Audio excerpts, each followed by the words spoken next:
Imagina que existe uma condição que acontece com frequência nos idosos e que muitas pessoas consideram que é normal para o envelhecimento do idoso, ou seja, que é uma manifestação de algo que com frequência acontece e que está tudo bem, é esperado para o envelhecimento.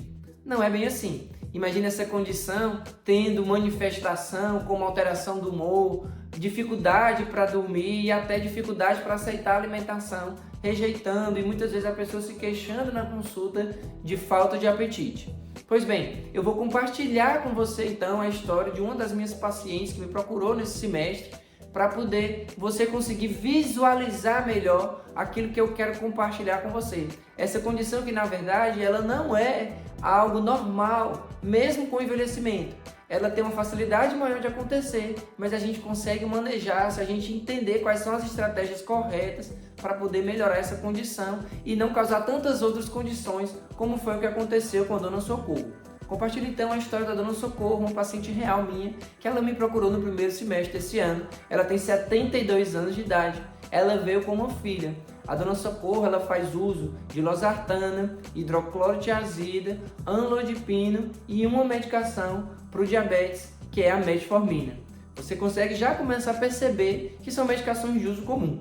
A Dona Socorro ela tem também uma condição de saúde, que nessa condição de saúde ela se justifica para não fazer atividade física, que é a artrose nos joelhos. Tudo bem, a artrose realmente causa muito incômodo, causa dor, mas o tratamento da artrose, inclusive, é não deixar de se movimentar, porque senão o paciente vai ficando com cada vez mais rigidez dessa articulação e também vai perdendo massa muscular, diminuindo força e aumentando o risco de quedas, que era justamente uma das coisas que estava acontecendo com a Dona Socorro. A queixa principal da Dona Socorro e da filha, quando veio na consulta, primeiro eu sempre escuto o paciente e a Dona Socorro falou: eu não estou conseguindo dormir direito, eu acho que eu estou com insônia, e ficou muito voltado nessa questão. Quando ela terminou de falar, a filha pediu a palavra e aí ela falou: não, doutor, é o seguinte, eu percebo, na verdade, que a mamãe hoje ela tem uma grande irritabilidade. A gente não pode falar uma coisa que ela não concorda, que ela já se irrita com facilidade, se exalta com facilidade e também não está querendo comer quase nada. Ela mudou muito o hábito alimentar, eu estou achando que ela está com uma grande falta de apetite, eu preciso que o senhor prescreva uma vitamina para ela comer melhor. Pronto. Essas foram as queixas, tanto da paciente quanto da filha que veio com ela. E a gente consegue entender nessas queixas que são sinais de alarme, tudo isso que elas falaram, porque na verdade ainda não chegamos no ponto principal da história da Dona Socorro. Presta muita atenção que talvez seja isso que hoje acontece com você, ou com aquele idoso com quem você convive, aquele idoso que hoje está sob a sua responsabilidade, ou você mesmo que ainda vive o autocuidado, que tem autonomia para realizar suas atividades e que hoje me assiste com o intuito e o desejo de melhorar sua qualidade de vida. Pois bem, a propósito, eu sou o Dr. Milton Botelho Neto, pós-graduado em geriatria, e esse vídeo, assim como os outros vídeos do canal, são para poder compartilhar com você informações simples e claras, para poder a gente conseguir colocar em prática, tão logo aprenda e consiga ver a realidade da nossa casa melhorar, a qualidade de vida melhorar. Então já se inscreve no canal, porque toda semana tem vídeo novo, relevante para o cuidado do idoso ou para o seu autocuidado, e também que eu sei que melhora a qualidade de vida. Deixa o seu like, então, se você já está gostando do conteúdo até agora, porque agora eu vou revelar para você a história da Dona Socorro. Dando continuidade à história da Dona Socorro, passou então a minha vez de falar na hora da consulta e fazer um direcionamento das queixas da Dona Socorro, porque é assim que funciona a consulta da geriatria. Eu gosto de ouvir bastante, eu deixo o paciente conversar o assunto que ele deseja e depois eu preciso parar um pouquinho, contextualizar dentro do que já foi me exposto ali no começo da história. Levando em consideração então que a Dona Socorro falou que não estava conseguindo dormir bem e que a filha também relatou que ela já não estava se alimentando bem, que também ficava muito irritada, eu comecei a fazer os meus questionamentos e um deles, além de perguntar quais eram as medicações que faz uso, porque é o primeiro passo, entender tudo que o idoso toma de remédio, isso a gente chama de revisão de medicação e muitas vezes é aí que a gente precisa trabalhar para poder ver uma melhora da paciente. Mas depois de passar por esse passo, eu fui para um segundo passo, que são perguntas chaves que eu sempre faço para os meus pacientes, que é a quantidade de água que hoje ele está aceitando, que ele bebe, e a gente consegue fazer um cálculo simples que você também pode fazer aí na sua casa. Olha só, calcular por cada quilo de peso 35 ml de água, e ela estava longe dessa meta. 35 ml vezes o peso da quantidade em ml que por dia a gente deve tomar, tá certo? Então é uma conta simples que você também consegue fazer. Como que estava o sono, ela já tinha falado um pouco do sono, se era dificuldade de iniciar o sono, se era uma dificuldade de manter as horas de sono, se tinha dificuldade para chegar, então se começava a dormir e acordava tão logo. E aí, no caso, ela me relatou que tinha dificuldade para iniciar o sono. E aí eu casei, inclusive, com a informação que a filha falou, certamente porque ela está mais irritada no final do dia, não está se sentindo bem, o pensamento muito acelerado, com alguma outra coisa. E a terceira pergunta, que é chave, que eu gosto de incluir nesse meu primeiro momento de entrevista, é justamente como que está a função do intestino. E aqui nós chegamos no ponto central do que eu estou e quero compartilhar com vocês, que é justamente sobre constipação, ou seja, prisão de ventre, prisão de obra, como muitos falam aqui na minha região. A paciente então parou um pouquinho e disse, não tá bom. Como que é a regularidade para poder ir ao banheiro? Essa é a primeira pergunta. E ela falou, doutor, às vezes eu passo 3, 5, 6 dias sem conseguir ir ao banheiro. Quando eu vou, eu sofro um pouco, porque juntou muitos dias. O bolo fecal ele é mais seco, ou seja, às vezes aquelas bolinhas. E aí eu comecei a entender que o ponto central da dor no socorro não era a insônia, não era a alteração do humor, não era a falta de apetite. Era justamente a má função do intestino, o mau funcionamento do intestino, onde aqui a gente consegue perceber que precisa ser melhor trabalhado. E aí então eu comecei a aprofundar um pouco mais. Dessa água que a senhora toma, como que a senhora tem feito? A senhora mede para saber se realmente está bebendo essa água? Aceita algum suco? Qual que é a sua alimentação? O que é que a senhora gosta no café da manhã? Tem lanche, o almoço, tem lanche da tarde? E aí a gente foi conversando sobre todos esses pontos que são cruciais para a gente entender por que a constipação hoje é uma realidade na vida da dor no socorro. E ela foi me relatando realmente, nem todo dia consegue beber essa água toda, e aí admitiu que não gosta de água, e aqui eu abro um parênteses, porque eu sei que essa é uma luta de muitos que lidam de idosos. O quê? Fazer com que o idoso aceite água. Muitas vezes vai por imitação, você leva um copo para você e para ele te imita um pouco e aceita um pouco mais de água. Ou fazer com que a água ela seja saborizada, colocar alguma frutinha junto com a água numa jarra, e aí a água com aquele sabor, existe uma aceitação melhor do paciente idoso. Então assim, a gente pode lançar mão de estratégia. Se ele não for diabético, aí a gente pode fazer suco mais vezes, ele vai tomar suco, já que o suco também é feito com água, então ele vai estar aceitando líquido. Pode tomar chá, pode tomar água de coco se não for diabético, porque o diabético não pode abusar de água de coco por conta do tanto de açúcar que tem ali.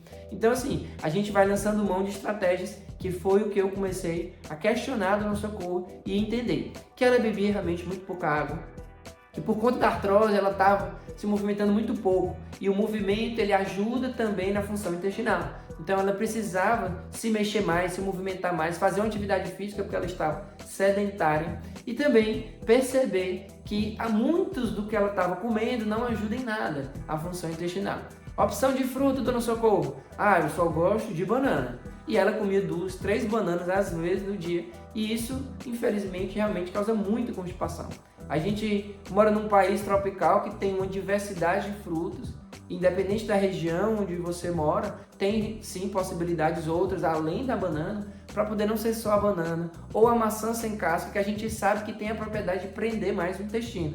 A gente tem mamão, melão, melancia, mamão inclusive mais de uma raça diferente, com cores diferentes, o melão também mais de uma raça diferente, tem manga, tem a goiaba, que a goiaba em excesso também pode prender o intestino, mas assim, inúmeras outras frutas, a ameixa, o pêssego, a laranja, a tangerina, que a gente pode lançar mão e ajudar o intestino. E aí eu fui mostrando para ela opções que ela tinha já naquele momento para não perder a oportunidade, como eu também compartilho aqui agora com você. Então a gente precisa começar a entender que a gente precisava ajustar isso. Então eu coloquei uma estratégia para a dona Socorro, a gente melhorar a alimentação, melhorar a quantidade de água e fazer uma outra coisa que eu acho muito bacana, que eu chamo de exercício do assento. É assim que a literatura ela traz para nós. O que é o exercício do assento, que talvez seja isso que esteja faltando aí, para poder colocar como algo bem sedimentado no nosso cérebro. Quando nós repetimos uma ação diariamente, e aquilo se torna uma rotina, o nosso cérebro começa a entender que aquele momento é justamente para aquilo. Ou seja, parece redundante, mas na verdade o cérebro começa a se achar mais familiar com aquilo e começa a viver aquilo com mais naturalidade, que é escolher um horário após alguma das 3 refeições principais do dia para ir ao banheiro e ficar lá sentado ali cerca de 10 minutos, sem revista, sem celular, para você relaxar, pensar na vida e com o intuito de fazer cocô, de fato, de defecar naquele momento. Então, por exemplo, uma pessoa que sempre depois do café da manhã vai para o sanitário, não significa que todos os dias ela vai conseguir defecar naquele horário, vai conseguir fazer cocô, mas vai treinar o cérebro para relaxar naquele momento. E aí aproveita uma oportunidade, que é o quê? Aproveitar o momento da digestão do café da manhã, que é o mesmo sistema de ingestão, é o de excreção, e aí nesse mesmo movimento fazer com que mais facilidade aconteça a evacuação, o ato de defecar. Então é isso que também estava faltando na vida e na rotina da Dona Socorro. Então, a Dona Socorro foi com a estratégia que eu montei para ela, orientação nutricional, mais água que estava faltando e o exercício do assento. Já tinha feito a revisão de medicação, que das medicações que ela estava fazendo uso, nenhuma delas estava implicando diretamente nessa questão da função do intestino. Claro que tem um diurético na prescrição dela, que é hidroclorotiazida, como eu comentei, que ela faz uso, mas o que estava mais faltando realmente era água. E se ela aumenta a hidratação, ela faz essa compensação dessa medicação que faz o controle da pressão. Então ela foi, depois de 3 meses, ela volta para uma nova consulta de acompanhamento. Nessa consulta ela já volta com outro semblante. Um outro semblante porque a filha, inclusive, entrou assim um pouco rindo na consulta e disse assim: doutor, antes de eu falar, eu posso falar? Aí eu digo que pode, você pode falar. E aí ela me relatou: olha, a mamãe diariamente fala no senhor. Eu, por quê? Porque ela encucou com essa informação, se ela gostou, enfim. E ela ficou com isso na cabeça. Toda vida que ela vai no banheiro, ela lembra do senhor por conta da história do exercício do assento. E aí ela riu, a paciente, Dona Socorro, realmente confirmou. E o que elas iam mais feliz nessa consulta de acompanhamento era justamente porque antes ela estava achando que era algo muito maior, que ia precisar de medicação para dormir, de que ia precisar uma vitamina para poder melhorar o apetite, e na verdade ela precisava era regular o intestino. Quando a gente fala de constipação, na verdade, a gente tem que entender que existe regra de dias e de forma de fazer essa evacuação, ou seja, de como acontece a evacuação. Quando a gente fala em dias, a gente espera que uma pessoa evacue diariamente, um dia sim, um dia não, ou até 2 dias de diferença, não passando de 3. Quando passa de 3 dias, a gente já considera de constipação, que seria aquela pessoa que consegue defecar 2 vezes na semana. Já é muito intervalo, que seria de 4 dias entre uma evacuação e outra, e depois 3 dias de uma para outra, dentro dos 7 dias da realidade de uma semana. Então a ideia, além dos dias de intervalo, que não pode ser muito longo, é a consistência das fezes. Inclusive, existe um treinamento que eu criei chamado a Tríade do Cuidado para Idosos, e nesse treinamento eu mostro várias ilustrações, como que funciona o intestino, foto da fisiologia do intestino, como que é a anatomia do intestino, o tanto de músculo, o tanto de nervo que tem ali, como que o envelhecimento ele pode impactar na saúde do intestino, mas que são muitos fatores externos que hoje estão presentes na nossa vida, que podem influenciar ainda mais e gerar constipação. Então vale muito a pena conferir o treinamento que é a Tríade do Cuidado para Idosos. E o nome é Tríade justamente porque além de constipação, também tem insônia e quedas. Dentro desse treinamento, que é dividido por módulos, você consegue acessar do seu celular, do tablet, do computador, espelhar na TV para ficar bem grande, consegue acompanhar porque é bem ilustrado, você consegue achar fácil as aulas porque todos têm nome, de fácil compreensão, e você consegue tirar logo a dúvida daquilo que hoje, na sua realidade do cuidado do idoso com quem você convive, ou você mesmo que vive o autocuidado, tem essa dúvida, você já consegue sanar e já pôr em prática, prevenir as quedas, que eu acho fantástico. E o que eu acho mais legal é compartilhar ali dentro daquele material, dentro desse treinamento, inúmeros outros casos de pacientes meus. Existem lives, material bônus, então isso vale muito a pena. Eu vou deixar na link da descrição desse vídeo o acesso para você conferir a Tríade do Cuidado para Idosos e melhorar ainda mais essa condição que hoje está tirando o seu sono, que hoje está tirando a sua paz, porque eu sei que o conhecimento ele transforma o cuidado. Então, dando continuidade à vida e à condução da Dona Socorro, ela percebeu que não precisava de medicação para dormir, de que não estava precisando de uma vitamina para melhorar o apetite. Ela melhorou sim a condição do intestino, que estava muito espaçada, passou a evacuar um dia sim, um dia não, e a consistência das fezes normais. Que lá no treinamento, inclusive, eu também coloco foto, existe uma foto bem ilustrada, onde a gente mostra o tipo 1 e o tipo 2 das fezes, são fezes muito ressecadas, aquelas bolinhas ou bolinhas reunidas, tipo cacho de uva. O tipo 3 e o 4 é o que a gente espera, que é tipo uma bananinha, uma fezes que ela é homogênea, sem ser esfarelada, onde já entra aí o tipo 5, 6 e 7 até chegar em diarreia, onde o paciente ele tem uma outra condição de disfunção intestinal que precisa também regular a flora intestinal e outras conduções com outra estratégia de alimentação.